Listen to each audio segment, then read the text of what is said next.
എല്ലാവർക്കും മഞ്ജൂസ് വേൾഡ് എന്ന യൂട്യൂബ് ചാനലിലേക്ക് സ്വാഗതം. അപ്പോൾ ഇന്ന് ഞാൻ പഴയ ഒരു ചുരിദാർ ടോപ്പുമായിട്ടാണ് വന്നിരിക്കുന്നത്. ടോപ്പിൻ്റെ ഫ്രണ്ടിൽ നല്ലൊരു വർക്കൊക്കെ ഉണ്ട്. അപ്പോൾ ഞാൻ വിചാരിച്ചു ഈ ടോപ്പങ്ങ് ചെറിയൊരു ഫ്രോക്കാക്കി എടുത്താലോ എന്ന് വിചാരിച്ചു കേട്ടോ. അങ്ങനെ ആ ഒരു ടോപ്പ് ഞാനിതാ ഫുള്ളായിട്ടൊന്ന് വിരിച്ചിട്ടതിന് ശേഷം അതിൻ്റെ രണ്ട് കൈയുടെ ഭാഗത്തുനിന്ന് ഇതുപോലെ ഒന്ന് കട്ട് ചെയ്ത് മാറ്റുകയാണ് കേട്ടോ. അപ്പോൾ രണ്ട് സൈഡിൽ നിന്നായിട്ട് കൈയുടെ ഭാഗം കട്ട് ചെയ്ത് മാറ്റിയിട്ടുണ്ട്. ഇനി നമുക്ക് ഈ കഴുത്തിൻ്റെ ഇറക്കം കുറച്ച് കുറയ്ക്കണം.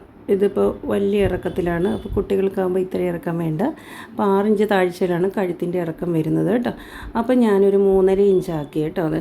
അപ്പോൾ 3.5 ഇഞ്ച് മാർക്ക് ചെയ്തതിന് ശേഷം ഞാൻ മേളിൽ നിന്ന് കുറച്ച് ഭാഗം ഒന്ന് കട്ട് ചെയ്ത് മാറ്റുകയാണ്. അപ്പം നിങ്ങൾ ഇതുപോലെ അളവ് ചെയ്യുന്ന സമയത്ത് വീട്ടിലെ കുട്ടികളുടെ ഒരു ഡ്രസ്സ് എടുക്കുക, എന്നിട്ട് ആ യോക്ക് പോർഷന് എത്രയാണോ വരുന്നത് ആ ഒരു അളവിൽ വേണം ഇതുപോലെ തന്നെ ഒന്ന് മാർക്ക് ചെയ്ത് കട്ട് ചെയ്തെടുത്താൽ മതി കേട്ടോ. അപ്പോൾ നമ്മളിതൊരു സ്ലീവ്ലെസ് ആയിട്ടുള്ള ഒരു ഫ്രോക്കായിട്ടാണ് ചെയ്തെടുക്കുന്നത്. അപ്പോൾ കുട്ടികൾക്കൊക്കെ ഈ വീട്ടിൽ കൂടെയൊക്കെ ഇടാൻ പറ്റുമല്ലോ ഇതുപോലെ ടോപ്പ് വെച്ച് ചെയ്യുകയാണെങ്കിൽ. പിന്നെ ഞാനത് ടേപ്പ് മേലിൽ നിന്ന് താഴോട്ട് വെച്ച് ഒരു 10.5 ഇഞ്ച് താഴ്ചയിലൊന്ന് നേരെ ഒന്ന് മാർക്ക് ചെയ്തിട്ട് അതുപോലെ ഒന്ന് കട്ട് ചെയ്തെടുത്തിട്ടുണ്ട്. ഇപ്പോൾ നമ്മുടെ ഫ്രോക്കിൻ്റെ മേളിൽ ഭാഗത്ത് വരുന്ന ആ ഒരു യോക്ക് പീസ് പോലെ ആക്കി എടുത്തിട്ടുണ്ട്. പിന്നെ ഇതിൻ്റെ കുറച്ച് വണ്ണം കൂടെ ഞാനൊന്ന് കുറയ്ക്കുകയാണ് കേട്ടോ. വണ്ണമുള്ള കുട്ടികൾക്കാണെങ്കിൽ ഇങ്ങനെ ഈ സൈഡിൽ നിന്നുള്ള ഭാഗം കട്ട് ചെയ്ത് കളയേണ്ട ആവശ്യമില്ല. അപ്പോൾ ഞാൻ ഇതൊന്ന് മറച്ചിട്ടിട്ട് ഈ സൈഡിൽ നിന്ന് കുറച്ചൊന്ന് കട്ട് ചെയ്ത് മാറ്റുകയാണ്. അപ്പോൾ നമ്മുടെ വേണ്ടാത്ത ടോപ്പൊക്കെ ഉണ്ടെന്നുണ്ടെങ്കിൽ ഇതുപോലെ നമ്മുടെ കുട്ടികളുടെ ഡ്രസ്സ് എടുത്തിട്ട് അത് അളവ് ചെയ്യുക, എന്നിട്ട് ഇതുപോലെ യോക്ക് പീസ് ആദ്യം വെട്ടിയെടുക്കുക. അതിനുശേഷം ഇനി നമുക്ക് ഇതിൻ്റെ താഴോട്ടുള്ള തുണി വേണം കേട്ടോ. താഴോട്ട് നമുക്ക് പ്ലീറ്റ് എടുക്കാനുള്ള തുണി വേണം. അപ്പോൾ നമ്മുടെ ചുരിദാർ ടോപ്പിൻ്റെ ബാക്കി ഭാഗം ഉണ്ടല്ലോ, അത് നമുക്ക് ഇനിയിപ്പോൾ കട്ട് ചെയ്തെടുക്കണം. അപ്പോൾ ചുരിദാറിൻ്റെ താഴോട്ടുള്ള ഭാഗമാണ് നമ്മൾ യോക്ക് പീസ് കട്ട് ചെയ്തെടുത്തതിൻ്റെ ബാക്കി തുണിയാണിത്. അപ്പോൾ ഇതിൻ്റെ അടിയിൽ ലൈനിങ്ങും ഉണ്ട്. അപ്പോൾ ഈ ലൈനിങ് ഞാൻ എടുക്കുന്നുണ്ട് കേട്ടോ. അപ്പോൾ ഇതൊന്ന് 2 പീസാക്കി ഇതുപോലെ ഒന്ന് എടുക്കണം. ഇതൊന്ന് 2 സൈഡിൽ നിന്നായിട്ടൊന്ന് ലെവൽ ചെയ്തെടുക്കുക. അതിൻ്റെ സൈഡിൽ ആ സ്റ്റിച്ചിങ് വരുന്ന ഭാഗമെല്ലാം ഞാനൊന്ന് കട്ട് ചെയ്ത് മാറ്റിയെടുക്കുന്നുണ്ട് കേട്ടോ. അപ്പോൾ ഈ യോക്കിൻ്റെ താഴോട്ടുള്ള നമ്മുടെ പ്ലീറ്റ് എടുക്കുന്ന തുണി എത്ര ഇറക്കം വേണ്ടതെന്നുള്ളത് അത് കറക്റ്റായിട്ട് എടുക്കുക കേട്ടോ. അപ്പോൾ കുട്ടികളുടെ ഫ്രോക്ക് നമ്മുടെ കയ്യിൽ അളവുണ്ടെങ്കിൽ അത് വെച്ചിട്ട് നോക്കുക എത്രത്തോളം തുണി താഴോട്ട് വേണം. അപ്പോൾ ആ ഒരു നീളത്തിൽ കട്ട് ചെയ്തെടുക്കുക. പിന്നെ നമുക്ക് കുറേ വീതി ഇരുന്നാലും കുഴപ്പമില്ല കേട്ടോ. വീതി ഇരിക്കുന്ന കൂടുതലാണെങ്കിൽ തന്നെ അത് നമുക്ക് ചെറിയ ചെറിയ പ്ലീറ്റ് ഇട്ട് നമുക്ക് വണ്ണത്തിനനുസരിച്ച് അത് ചെറുതാക്കാൻ പറ്റും കേട്ടോ. അപ്പോൾ ഇത് ചുരിദാർ ടോപ്പിൻ്റെ താഴെ വശത്തായിട്ട് കുറച്ച് ഡിസൈനുള്ള തുണി ഇതിലുണ്ട്. അപ്പോൾ അതൊന്ന് ഞാനൊന്ന് അഴിച്ച് മാറ്റുകയാണ് കേട്ടോ. അഴിച്ച് മാറ്റിയിട്ട് ഈ 2 പീസും ഒരേ അളവിൽ തന്നെ ആക്കിയെടുക്കുക. എന്നിട്ട് ലൈനിങ് താഴെ വയ്ക്കുക, അതിൻ്റെ മുകളിൽ ചുരിദാർ പീസിൻ്റെ തുണി വയ്ക്കുക. അതുപോലെ 2 പീസും കൂടെ ഒന്നിച്ച് വെച്ചിട്ട് ഇതുപോലെ നേരെ ഒന്ന് സ്റ്റിച്ച് ചെയ്തെടുക്കുക കേട്ടോ. അങ്ങനെ സ്റ്റിച്ച് ചെയ്ത് എടുത്ത് കൊണ്ടുവന്നിട്ടുണ്ട്.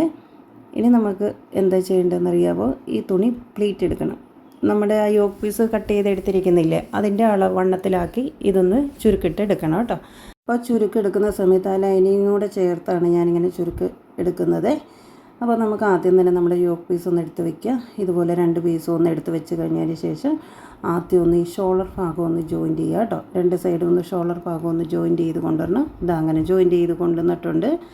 ഇനി നമുക്ക് ചുരിദാറിൻ്റെ ഈ കൈക്കുഴി ഒന്ന് തയ്ക്കണം. അതിന് വേണ്ടിയിട്ട് നമുക്ക് നമ്മുടെ ചുരിദാർ പീസിൽ നിന്ന് നമ്മുടെ കൈയുടെ ഭാഗത്തു നിന്ന് ഞാനിത് കട്ട് ചെയ്തെടുത്ത ആ ഒരു തുണിയുണ്ട്, ഇതൊന്ന് കുറച്ച് ക്രോസ് പീസാക്കി കട്ട് ചെയ്തെടുക്കണം. അപ്പോൾ ക്രോസ് പീസ് ഇച്ചിരി ഒരു വീതിക്ക് വേണം കട്ട് ചെയ്തെടുക്കാൻ കേട്ടോ. അങ്ങനെ ക്രോസായിട്ട് കട്ട് ചെയ്തെടുക്കുന്നുണ്ട്. അങ്ങനെ ഒരു 3-4 പീസ് വേണം നമുക്ക് കൈക്കുഴിയുടെ ഭാഗത്ത് സ്റ്റിച്ച് ചെയ്ത് പിടിപ്പിക്കാനാണ്. അങ്ങനെ 3-4 പീസ് ഞാൻ ക്രോസ് പീസ് കട്ട് ചെയ്തെടുത്തിട്ടുണ്ട്. അതെല്ലാം കൂടി ഇത് ഈ രീതിയിൽ വെച്ചിട്ട് ഒന്ന് ജോയിൻറ്റ് ചെയ്തെടുത്തുകൊണ്ട് വരണം. അപ്പോൾ അത് ആദ്യം തന്നെ ഒന്ന് ജോയിൻറ്റ് ചെയ്ത് കൊണ്ടുവരണം. അങ്ങനെ ഇതെല്ലാം ജോയിൻറ്റ് ചെയ്ത് കൊണ്ടുവന്നിട്ടുണ്ട്. ഇതിനി എങ്ങനെയാണ് സ്റ്റിച്ച് ചെയ്ത് വെക്കുന്നതെന്നറിയാമോ? നമ്മുടെ യോക്ക് പീസ് ഇതുപോലെ നല്ല വശമായിട്ട് എടുത്ത് വെക്കുക. എന്നിട്ട് ക്രോസ് പീസ് ആ തുണി ഇങ്ങനെ 2 ആക്കി മടക്കുക. ഇതുപോലെ ഒന്ന് 2 ആക്കി മടക്കിയിട്ട് നല്ല വശത്തുനിന്ന് ഇത് റൗണ്ടിലായിട്ട് അങ്ങ് സ്റ്റിച്ച് ചെയ്ത് വയ്ക്കണം. ഈ രീതിക്ക് വെച്ചിട്ട് നേരെ അങ്ങ് സ്റ്റിച്ച് ചെയ്ത് വെക്കുക ആ കൈക്കുഴിയുടെ ഭാഗം. എന്നിട്ട് അത് ഉള്ളിലേക്ക് മടക്കി അങ്ങ് സ്റ്റിച്ച് ചെയ്ത് വയ്ക്കുക. അപ്പോൾ ഇതേപോലെ തന്നെ 2 സൈഡിലും ചെയ്തെടുക്കണം. അപ്പോൾ ആദ്യം തന്നെ നമുക്ക് കൈക്കുഴിയുടെ ആ ഭാഗത്ത് നമുക്ക് ഈ ക്രോസ് പീസ് ഒന്ന് റൗണ്ട് രീതിയിലൊന്ന് സ്റ്റിച്ച് ചെയ്ത് വയ്ക്കാം കേട്ടോ.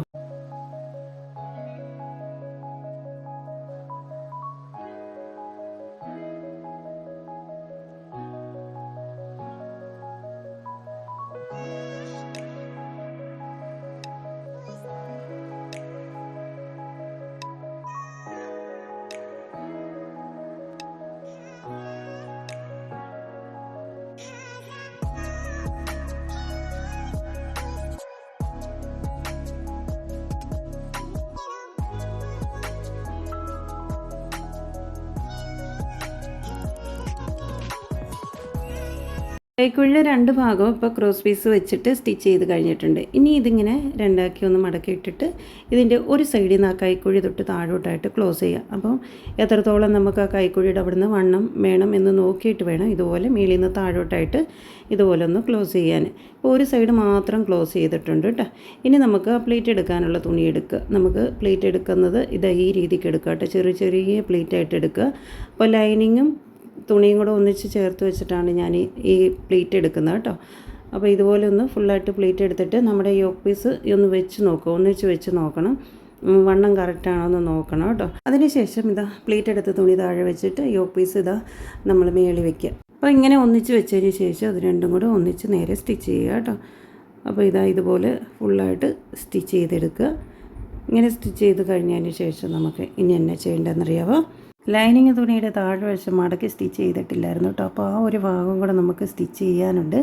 അത് കഴിഞ്ഞതിന് ശേഷം വേണം ഈ സൈഡിൽ നിന്ന് യോക്ക് പീസിൻ്റെ വണ്ണം എത്രയാണോ വരുന്നത് അവിടെ തൊട്ട് താഴോട്ട് ഒന്നിച്ച് ലൈനിങ്ങുമായിട്ട് താഴോട്ട് ക്ലോസ് ചെയ്യുക. അപ്പോൾ ലൈനിങ്ങിൻ്റെ താഴ്വശം ആദ്യം ഒന്ന് മടക്കി തയ്ക്കണം.